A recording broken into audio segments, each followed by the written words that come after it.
Hello and welcome back दोस्तों। एक बार फिर से स्वागत है आप सभी का आपके अपने प्यारे चैनल सक्सेस नॉलेज पर। तो जैसा कि दोस्तों आप सभी को पता है कि हम लोग का 12th फिजिक्स चैप्टर 10 अपना चल रहा है, जिस पर आपको तरंग प्रकाश की करा रहा हूँ। प्रकाश की जैसा कि आपको पता है कि 13 मार्क की पूछी जानी है बोर्ड एग्जाम 2021 में, या फिर बोर्ड एग्जाम 2021 में। तो बोर्ड एग्जाम 2021 में प्रकाश के अंतर्गत आपको 2 चैप्टर पढ़ने के लिए मिलेंगे, रे ऑप्टिक्स जिसको आप कहते हैं किरण प्रकाश की, और एक आपको मिलेगा तरंग प्रकाश की। तो देखिए, किरण प्रकाश की और तरंग प्रकाश की में हम लोग किरण प्रकाश की को समाप्त करके उसका टेस्ट ले चुके हैं। जिस बच्चे ने अभी तक उस क्लासेस को नहीं देखी, प्लेलिस्ट बनी हुई है, जाकर के आप देख लीजिए। और आज की इस क्लास में हम लोग जहर क्लासेस हैं अपनी, अभी ये क्लासेस रहेंगी 10-10 या 5-5 मिनट की, लेकिन इन क्लासेस में जो पढ़ाया जाएगा ना बोर्ड एग्जाम पे वही पूछा जाएगा। ऑप्टिक्स के ऐसे ऐसे टॉपिक्स हैं ये, जो कि पूरा पूरा एक चैप्टर रहा करता था पहले, अब एक छोटे से चैप्टर में डिनोर कर दिया गया है। इसलिए इन टॉपिक से 100% श्योर हूं मैं कि पूछा जाएगा। व्यतिकरण और व्यतिकरण की शर्तों में से बोर्ड एग्जाम पर 5 मार्क या 2 मार्क आपको कोई नहीं रोक सकता। 101% मिलेंगे, ये मैं 2 क्लासेस पर दूंगा। ये भी आ सकता है और इसके आने वाली क्लास में जो शर्तें बताऊंगा उस पर वो भी आ सकता है। तो आई होप साथियों सबके समझ में आ रहा होगा कि ऑप्टिक्स आपकी कितने 13 मार्क की आनी है। तो आइए स्टार्ट करते हैं क्लास स्टार्ट करने से पहले अगर अभी तक आपने हमारे चैनल को सब्सक्राइब नहीं किया, सब्सक्राइब करके बेल नोटिफिकेशन को प्रेस कर लेना, क्योंकि इसी प्रकार 12th से रिलेटेड वीडियोज हमारे चैनल पर आती रहती है। देखिए, प्रकाश का व्यतिकरण ये क्या होता है। देखिए, प्रकाश का व्यतिकरण होता है जब कोई तरंगे होती हैं। हम तरंग प्रकाश की सबसे पहली बात तरंग प्रकाश की पढ़ रहे हैं, और तरंग प्रकाश की में प्रकाश के व्यतिकरण में हम तरंगों के बारे में पढ़ेंगे। तो इस प्रकाश का व्यतिकरण होता है जब दो तरंगे आपस में इंटरफेयर होती हैं। मीन्स मेरे कहने का, जब दो तरंगे आपस में एक ही साथ चलती हैं, तो अध्यारोपण के सिद्धांत के अनुसार अगर हम उनका कहीं ना कहीं अध्यारोपण सिद्धांत के अनुसार उन पर तीव्रता मापते हैं, तीव्रता को हम लोग आई से व्यक्त करते हैं, तो एक ऐसा स्थान होता है जहां पर तीव्रता हमारी स्थिर हो जाती है, वहां उसी को अध्यारोपण का सिद्धांत होता है। दोनों तरंगों को आपस में इंटरफेयर करके जोड़ना, जहां पे जोड़ने पे हमारी जो जो भी तरंग है, परिणामी तीव्रता है, वो परिणामी तीव्रता हमारी स्थिर हो जाए। तो वहीं पर हमारी क्या होगी, जहां पर हमारी तरंग दिखाएं स्थिर हो जाएगी, वहां पर जो हमारी तरंगे होंगी वो आपस में इंटरफेयर करेंगी। सपोज करो ये हमारी दो तरंगे हैं, एक तरंग ऐसे जा रही है, ऐसे जा रही है, ऐसे। सपोज मैं मानता हूँ कि ये दोनों तरंगे हैं, ये ऐसे जा रही हैं और ये इधर एक दूसरे को काटेंगी, तो अध्यारोपण के सिद्धांत के अनुसार यहाँ पे जो परिणामी तीव्रता होगी वो स्थिर हो जाएगी।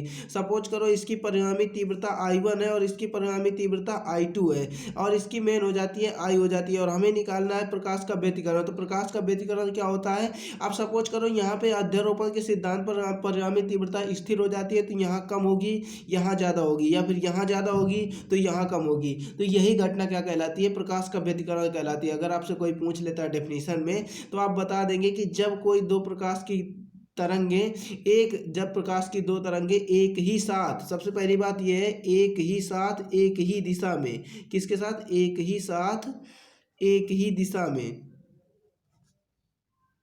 एक ही दिशा में एक ही आवृत्ति की होनी चाहिए, एक ही आवृत्ति की तरंगे एक ही साथ एक ही दिशा में चलती हैं, तो उनके अध्यारोपण के सिद्धांत से तरंगिका एक स्थान पर जो हमारी तीव्रता होती है वो स्थिर होती है, परंतु कहीं किसी बिंदु पर अधिक, किसी बिंदु पर कम होती है। यही घटना प्रकाश का व्यतिकरण कहलाती है। जो यहाँ पे सपोज करो कम होगी, यहाँ पे सपोज करो ज़्यादा होगी, यहाँ पे ज़्यादा तो यहाँ पे कम, ये वाली जो घटना होती है कहीं कम कहीं ज़्यादा, यही क्या कहलाती है, प्रकाश का व्यतिकरण कहलाती है। तो जब आपसे कोई डेफिनेशन पूछेगा तो आप बता देंगे कि जब कोई दो तरंगे एक ही साथ चलती हैं, एक ही आवृत्ति की एक ही साथ एक ही दिशा में चलती हैं, तो अध्यारोपण के सिद्धांत के अनुसार एक कहीं ऐसा बिंदु मिलता है, अध्यारोपण के सिद्धांत से कहीं ऐसा बिंदु मिलता है जहां पर तरंगिका क्या होती है, हमारी स्थिर हो जाती है, परंतु किसी बिंदु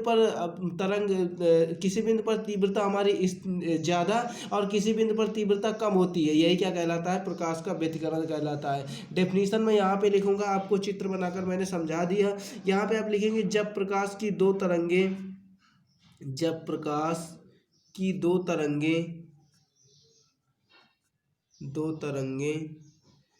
एक ही आवृत्ति की एक ही आवृत्ति की एक ही दिशा में एक ही साथ चलती हैं, एक ही साथ चलती हैं, तो उनके अध्यारोपण के सिद्धांत से, किससे? तो उनके अध्यारोपण के सिद्धांत से, अध्यारोपण के सिद्धांत से उन बिंदुओं पर, अध्यारोपण के सिद्धांत से किसी बिंदु पर, किसी बिंदु पर, किसी बिंदु पर तीव्रता स्थिर होती है। क्या होती है?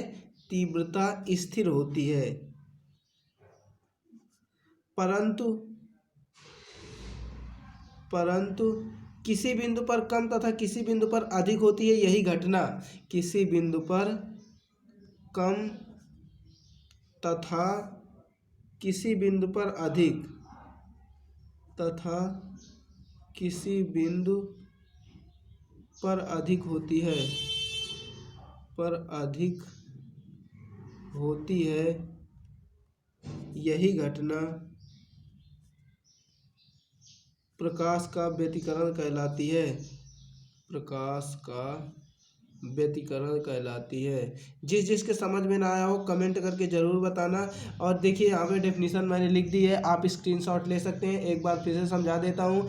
जब कोई दो तरंगें होंगी प्रकाश की, एक ही आवृत्ति की होंगी और एक ही समान, एक ही दिशा में चलेंगी, तो उनके अध्यारोपण के सिद्धांत से बात आती है। अध्यारोपण का सिद्धांत क्या होता है? जहाँ पर हम लोगों की परिणामी तरंगिकाएँ एक दूसरे से मिलती हैं, जुड़ती हैं, वहीं पर स्थिर होंगी। जैसे कि यहाँ ज़्यादा है, यहाँ कम है, I1 I2 है, तो यहाँ जब ये मिल जाएंगी तो I बना देंगी। तो वहीं पर यही होता है अध्यारोपण का सिद्धांत। अध्यारोपण का सिद्धांत का मीन्स होता है जुड़ना। ठीक है, तो अध्यारोपण के सिद्धांत के अनुसार और जहां पर ये मिल जाएंगी वहीं पर तीव्रता स्थिर हो जाएगी।